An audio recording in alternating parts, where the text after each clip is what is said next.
पहला दावा देखिए, जिसमें बीजेपी नेता का नाम बताया जा रहा है। दावा है कि ये उत्तर प्रदेश के बीजेपी अध्यक्ष केशव प्रसाद मौर्य की बेटी नलिनी मौर्य है। मैसेज में लिखा है कि सवाल ये उठता है कि जब बैंक खुले ही नहीं तो इनके पास 2000 के नए नोटों की इतनी सारी गड्डी कहां से आई? आपको नहीं लगता कि दाल में कहीं कुछ काला है? और आम आदमी के लिए तो 4000 की लिमिट है। मैसेज में लिखा है कि इसका मतलब ये कि बीजेपी ने अपने लोगों का काला धन पहले ही सफेद कर लिया और फिर गरीबों को परेशान होने के लिए छोड़ दिया। दावा चौंकाने वाला है और आरोप बेहद गंभीर। इस तस्वीर को लेकर ऐसे कई दावों से फेसबुक भरा पड़ा है। कोई पूछता है क्या ये वाकई केशव प्रसाद मौर्य की बेटी हैं? तो कोई कह रहा है कि बीजेपी ने बैंक से पहले अपने कार्यालय में क्या पैसे भेज दिए? इन तमाम सवालों का जवाब जानने के लिए एबीपी न्यूज ने इस वायरल तस्वीर की पड़ताल की। सबसे पहले हमने ये जानने की कोशिश की कि क्या ये तस्वीर वाकई केशव प्रसाद मौर्य की बेटी की है। इसके लिए हमने उनके उस हलफनामे को लिया जो उन्होंने पिछली बार फूलपुर सीट से लोकसभा चुनाव भरते वक्त भरा था। इस हलफनामे में साफ साफ लिखा है कि केशव प्रसाद मौर्य के 2 बेटे हैं जिनका नाम योगेश और आशीष है। एबीपी न्यूज ने यूपी बीजेपी अध्यक्ष केशव प्रसाद मौर्य से बात भी की है और मेरी कोई बेटी नहीं है संयोग से, और इस पर मैं कोई सफाई दूं। इससे अच्छा ये है कि ऐसे व्यक्तियों के खिलाफ तत्काल जांच करके कठोरतम कार्रवाई करनी चाहिए। इस प्रकार का फर्जी तरीके से कोई मैसेज अगर सोशल मीडिया पर चलाया गया। तस्वीर बीजेपी नेता केशव प्रसाद की बेटी की नहीं, ये साफ हो चुका था। लेकिन अब भी ये सामने आना बाकी था कि ये लड़की कौन है और इनके पास नए नोट कहां से आए। तस्वीर की तहकीकात आगे बढ़ी। इस तस्वीर को गौर से देखने पर एक सुराग मिला जो इस गड्डी पर ही था।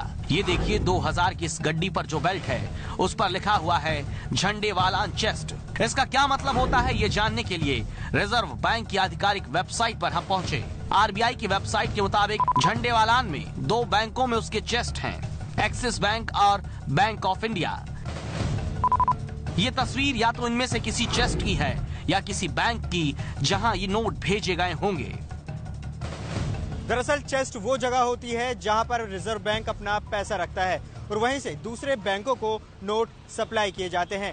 बैंकों में नोटों का बंडल पहुंचने पर लोगों को देने से पहले चेस्ट की बेल्ट को काटकर बंडल खोला जाता है और गड्डियां अलग की जाती हैं। लोगों को पूरा का पूरा बंडल नहीं दिया जाता। पड़ताल में सामने आया कि ये तस्वीर ना तो केशव प्रसाद मौर्य की बेटी की है और ना ही किसी को भी बैंक में पहुंचने से पहले पैसे मिले। पड़ताल में वायरल तस्वीर झूठी साबित हुई है। तो देखा आपने, नोटबंदी के नाम पर अपनी सियासी दुकान चमकाने के लिए कुछ लोग जबरदस्ती अफवाह फैला रहे हैं। देश में कम ही सही लेकिन बहुत सारे लोगों के पास ये 2000 रुपए का नोट पहुंच चुका है। सरकार दावे कर रही है कि नया नोट पुराने से अलग भी है और इसका सुरक्षा चक्र बहुत मजबूत है। लेकिन सोशल मीडिया दावा कर रहा है कि नए नोट में सरकार ने एक बहुत बड़ी चूक कर दी है। क्या है वो चूक और कितनी सच है, इसका पता लगाते हैं आप।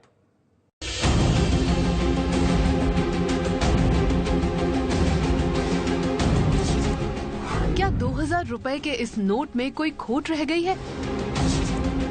क्या 2000 रुपए के इस नोट में कोई गलती छिपी है? क्या 2000 रुपए के इस नोट में सरकार ने कोई बहुत बड़ी चूक कर दी है? ये सवाल चौंकाने वाले हैं क्योंकि देश के किसी भी कोने में निकल जाइए, प्राइवेट से लेकर सरकारी बैंक तक लोगों की लंबी लंबी कतारें हैं। 500 और 1000 के नोट बंद होने के बाद से आज की तारीख में 2000 के नोट से ज्यादा कीमती कोई चीज नहीं। ये करारा नोट जब पहली बार किसी के हाथ में पहुंच रहा है तो वो खुशी से फूला नहीं समा रहा। लेकिन फेसबुक पर वायरल हो चुकी ये तस्वीर सरकार के नए नोट पर सवाल उठा रही है। रिजर्व बैंक के अधिकारियों ने प्रेस कॉन्फ्रेंस से लेकर विज्ञापन तक जारी करके ये बताया था कि नया नोट पुराने नोट से कितना अलग और कितना सुरक्षित है। फिर कहाँ चूक हो गई? वायरल तस्वीर के जरिए दावा किया जा रहा है कि 2000 रुपए के नए नोट में सरकार ने 2 की जगह 2 लिख दिया है। ये देखिए, एक ने लिखा है 2000 के नोट में भी गलती। हिंदी में 2000 लिखा है और मराठी में तो 2000 लिखा ही है। आगे से पढ़ी लिखी सरकार बनाना। दावा है कि सरकार ने 2 की जगह पे 2 लिख दिया है। इतना ही नहीं, नोट पे एक बार नहीं दो बार दोन लिखा है। क्या ये वाकई में गलती हुई है? इस विषय को लेकर सरकार के ऊपर आरोप लगाने की कोशिश की जा रही है। एबीपी न्यूज ने इस खबर की पड़ताल की। हम भारतीय रिजर्व बैंक के आधिकारिक वेबसाइट पर गए।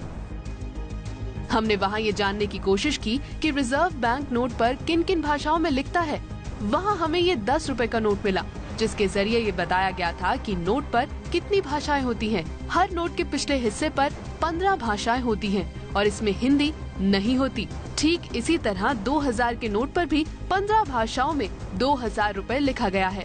ये देखिए, असमी भाषा में है, फिर बंगाली, गुजराती, कन्नड़, कश्मीरी, कोंकणी, मलयालम, मराठी से लेकर उर्दू और नेपाली तक।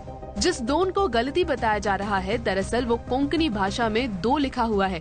कोंकणी में दो को दोन लिखते हैं, मराठी में भी दो को दोन कहते हैं, लेकिन फर्क इतना है कि कोंकणी में लिखा है 2000 रुपया, जबकि मराठी में लिखा है 2000 रुपए। यानी सब नियम के हिसाब से सही है। नोट पर जिस भाषा में होता है उसी में लिखा हुआ है। कहीं कोई गलती या चूक नहीं हुई है। हमारी पड़ताल में वायरल हो रही ये तस्वीर झूठी साबित हुई है। तो 500 और 1000 के नोट बंद क्या हुए? सोशल मीडिया पर देश के हर कोने से खबर और तस्वीरों की बाढ़ आ गई। ये मेरे पीछे तस्वीर आप देख रहे हैं, ये तस्वीर कर्नाटक के कोलार से आई है। सोने की खान के लिए मशहूर कोलार में विधायकों के पैसे बांटने की एक तस्वीर वायरल है। इस तस्वीर में दावा है कि विधायकों ने 500 और 1000 के नोट खपाने के लिए गरीबों में कर्ज के तौर पर ये सारे पैसे बांट दिए। पहली तस्वीर, दूसरी तस्वीर और ये रही तीसरी तस्वीर। 500 रुपए की मोटी मोटी गड्डियां सजी हुई हैं। गड्डियों के पीछे जो लोग बैठे हैं वो विधायक बताए जा रहे हैं। गड्डियां देखकर तो ये पता चल गया कि पैसा बहुत ज्यादा है, लेकिन कितना है ये बता पाना जरा मुश्किल है। लेकिन तस्वीरों के पीछे फेसबुक पर एक चौंकाने वाली कहानी बताई जा रही है। दावा कुछ ऐसा है कि मंच पर सजी नोटों की इन गड्डियों के साथ जो लोग दिखाई दे रहे हैं वो कर्नाटक के कोलार के कुछ विधायक हैं। इन लोगों को जैसे ही खबर लगी कि 500 और 1000 के नोट बंद होने वाले हैं, उन्होंने जरूरतमंदों को कर्ज के तौर पर पैसा बांट दिया ताकि बाद में काले धन को नए नोट के तौर पर वापस ले सकें। वायरल हो रही इन तस्वीरों के साथ एक मैसेज भी है जिसमें लिखा है, कोलार में आज सुबह विधायकों और नेताओं ने एक सभा का आयोजन किया और एक एक शख्स को 3 लाख रुपए कर्ज के तौर पर बांट दिए गए। वहां मौजूद लोगों को लगा कि ये सब अच्छा काम कर रहे हैं, लेकिन सच ये है कि ये नोट अब बेकार हो चुके हैं और इन्हें बदलने के लिए बैंक में पहचान पत्र दिखाना होगा। मैसेज में लिखा है, ये राजनेता कितने बड़े अपराधी हैं, आप लोग खुद ही देखिए। तय है कि जिस तरह की ये तस्वीरें हैं, इनके बारे में जो दावा किया जा रहा है उसे देखकर लोगों को गुस्सा आएगा। लोग हैरान हैं कि विधायक जैसे पद पर बैठकर कोई जनता के साथ खिलवाड़ कैसे कर सकता है। कई अखबारों ने इस कहानी को ऐसा ही बताकर पेश किया, जिसके बाद लोगों का गुस्सा बढ़ गया। सच जानने के लिए एबीपी न्यूज ने इस खबर की पड़ताल की। तस्वीरों में बंगालपेट के एमएलए और कांग्रेस के नेता एसएन नारायण स्वामी के अलावा बैंक के प्रेसिडेंट बैला हल्ली गोविंद गौड़ा भी है। लेकिन सवाल ये कि अगर नेता पैसा बांट रहे थे तो बैंक के प्रेसिडेंट वहाँ क्या कर रहे थे। दूसरी गौर करने वाली बात ये है कि इन तस्वीरों को ध्यान से देखने पर इसमें 100-100 के नोट की गड्डियां भी हैं। अगर 500-1000 के नोट खपाने ही थे तो लोग 100 की गड्डियां लेकर मंच पर क्यों जाते? दरअसल ये कोलार में ये कार्यक्रम सोमवार को हुआ था, जबकि नोट बंद करने की घोषणा प्रधानमंत्री ने मंगलवार रात को की थी। अखबार में भी इस कार्यक्रम की जानकारी दी गई थी। मकसद था स्वयंसेवी संस्थाओं को आर्थिक मदद पहुंचाने का। लोन प्रक्रिया के तहत उन्हें चेक बांटे गए और चेक की रकम मुहैया कराने के लिए वहां नकद राशि भी रखी गई थी। कोलार जिले के एंटी करप्शन ब्यूरो ने एबीपी न्यूज को बताया कि उनकी जांच यही सामने आया है कि ये पूरा कार्यक्रम 7 नवंबर का है, यानी नोट बंद करने के ऐलान के एक दिन पहले का। हालांकि कर्ज बांटने वाले कोलार एवं जिला सहकारिता सेंट्रल बैंक पर आरबीआई के दिशा निर्देश न मानने को लेकर सवाल उठ रहे हैं, क्योंकि नियम के मुताबिक लोन चेक के जरिए ही देने के निर्देश हैं। लेकिन तस्वीरों को लेकर जो दावा किया जा रहा है वो पूरी तरह गलत है। हमारी पड़ताल में वायरल कहानी झूठी में रखा नगद कैश जमा करवाने वालों की भी है, जो जितना जमा करवा पा रहा है उतना लेकर बैंक पहुंच रहा है। लेकिन व्हाट्सएप पर नई खबर यह है कि आप अपने बैंक अकाउंट में जैसे ही पैसा जमा करेंगे वो सीधे इनकम टैक्स आयकर विभाग की वेबसाइट पर नजर आने लगेगा। यानी कि आपके एक एक रुपए की निगरानी होगी। दावा तो बड़ा है, लेकिन क्या सच्चा है वो अब देखिए आप। अपने पास रखा नगद आप बैंक में जमा कराने तो चाह रहे हैं, लेकिन क्या आपके ऊपर आयकर विभाग की पैनी नजर है? क्या आपके एक एक रुपए की कड़ी निगरानी हो रही है? क्या आप अपने बैंक अकाउंट में जो भी जमा कराएंगे वो अकाउंट में जाते ही आयकर विभाग को पता चल जाएगा? ये सारे सवाल शुरू हुए हैं इस मैसेज के बाद। 500 और 1000 का नोट बंद होने के बाद से व्हाट्सएप पर एक मैसेज घूम रहा है। दावा है कि आप जब अपने बैंक अकाउंट में पैसा जमा कराएंगे तो उसकी जानकारी सीधे इनकम टैक्स डिपार्टमेंट के पास पहुंच जाएगी। इस दावे का सच क्या है यह हम आपको बताएंगे, लेकिन सबसे पहले देखिए कि वायरल मैसेज में लिखा क्या है। जरूरी सूचना, आयकर विभाग ने आज सुबह ही ऑनलाइन टैक्स रिटर्न भरने वाली वेबसाइट पर एक नया टैब जोड़ा है जिसका नाम है अकाउंट कैश ट्रांजैक्शन। जिस पल आपके बैंक अकाउंट में पैसा जमा होगा वो तुरंत आयकर विभाग के अकाउंट कैश ट्रांजैक्शन में दिखने लगेगा। सारे बैंक के सर्वर को आयकर विभाग के इस नए सिस्टम से जोड़ दिया गया है।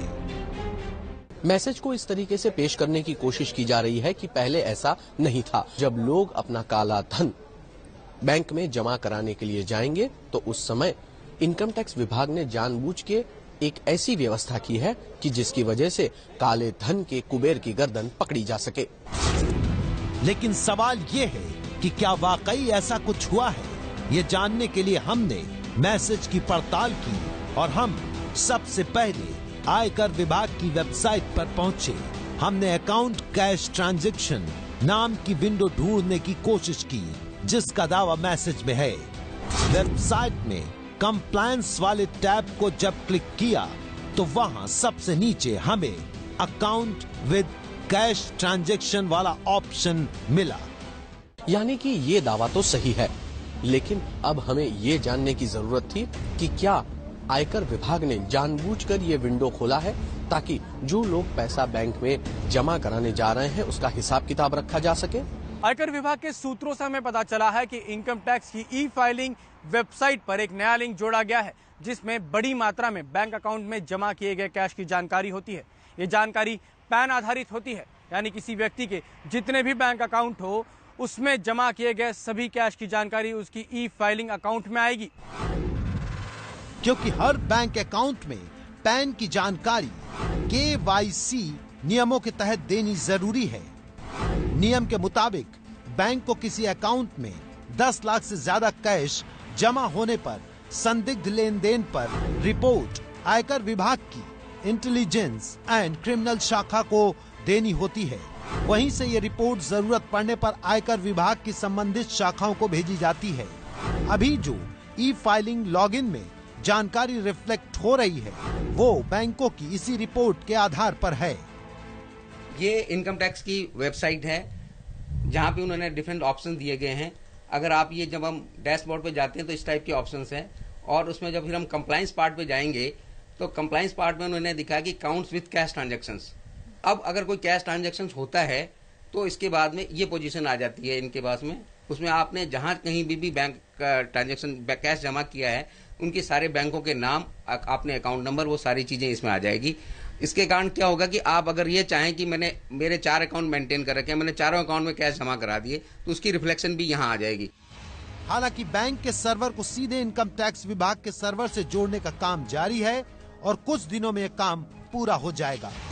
हमारी पड़ताल में ये वायरल मैसेज सच साबित हुआ है।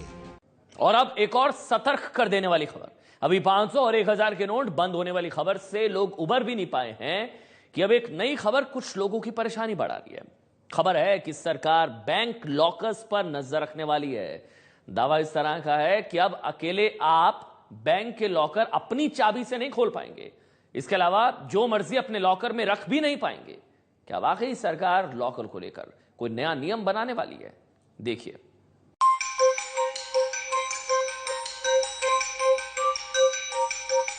बैंक लॉकर होने का एक लाइन में सीधा मतलब यह है कि लॉकर में रखे सामान और आपके बीच कोई नहीं आएगा। लॉकर की चाबी भी आपके पास होगी। किसी भी बैंक में आपका लॉकर हो, सिर्फ आपको पता होगा कि आपने अपने लॉकर में क्या रखा है, चाहे सोना हो या फिर पैसा।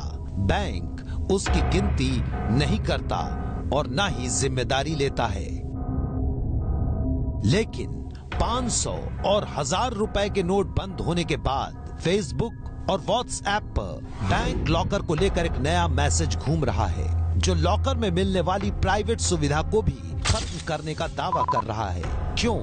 उसके लिए आप देखिए ये मैसेज, जिसमें ये लिखा है कि एक निश्चित तारीख के बाद आप अपनी चाबी से बैंक लॉकर नहीं खोल पाएंगे। ये बैंक लॉकर चाबी से नहीं खुलेंगे क्योंकि ये डिजिटल हो जाएंगे। सबसे बड़ी बात ये है कि जब आप अपने बैंक लॉकर खोलेंगे तो आपके साथ सरकार का रेवेन्यू ऑफिसर मौजूद रहेगा। और सुनिए, परिवार में प्रत्येक महिला सदस्य के नाम पर आपको सिर्फ 600 ग्राम गहने रखने की इजाजत होगी, वो भी राशन कार्ड में नाम होगा तब। और अगर तय सीमा से ज्यादा गहने या हीरे आप रखते हैं तो आपको उसका बिल दिखाना होगा, वरना जो आपके लॉकर में मिलेगा उसका 3 गुना टैक्स आपको भरना होगा। मतलब मैसेज में कुछ इस तरह का दावा किया जा रहा है कि अगर आपके परिवार में 3 महिलाएं हैं और तीनों के ही नाम राशन कार्ड में दर्ज हैं, तो प्रति महिला 600 ग्राम के हिसाब से लॉकर में 1800 ग्राम के गहने ही रखे जा सकेंगे। मैसेज में किए गए दावे के मुताबिक कुछ इस तरह से आपका डिजिटल लॉकर होगा, जिसे खोलते समय राजस्व अधिकारी आपके साथ मौजूद होगा। दावा चौंकाने वाला है और वो लोग इस मैसेज को पढ़कर सबसे ज्यादा परेशान हो रहे हैं जिनके नाम बैंक में लॉकर हैं। लेकिन सवाल ये है कि क्या वाकई सरकार लॉकर को लेकर ऐसा कोई नियम बना चुकी है? ये जानने के लिए हमने वायरल मैसेज की पड़ताल की। एबीपी न्यूज ने वित्त मंत्री अरुण जेटली से डिजिटल लॉकर पर सवाल पूछा। सर, एक खबर जो बहुत तेजी से वायरल हो रही है सोशल मीडिया पे कि अब जो नेक्स्ट स्टेप है वो बैंक लॉकर्स पर भी है, क्योंकि गोल्ड को लेकर के जो है। आप सोशल मीडिया की हर खबर पे विश्वास मत किया कीजिए। सर, तो यही पूछा था कि ये क्या, ये बैंक लॉकर को डिजिटल बनाने की जो बात कही जा रही है, ऐसा मैंने नहीं सुना है। एबीपी न्यूज भी अपने दर्शकों से अपील करता है कि जो वित्त मंत्री ने कहा है उसे माने और सोशल मीडिया के दावों के चक्कर में ना आए। हमारी पड़ताल में डिजिटल लॉकर का वायरल मैसेज झूठा साबित हुआ है। तो उम्मीद करते हैं कि जितने भी सवाल आपके जहन में होंगे नए नोट से जुड़े, नोटबंदी के बाद तमाम सवालों के जवाब आपको अब कम से कम मिल चुके होंगे।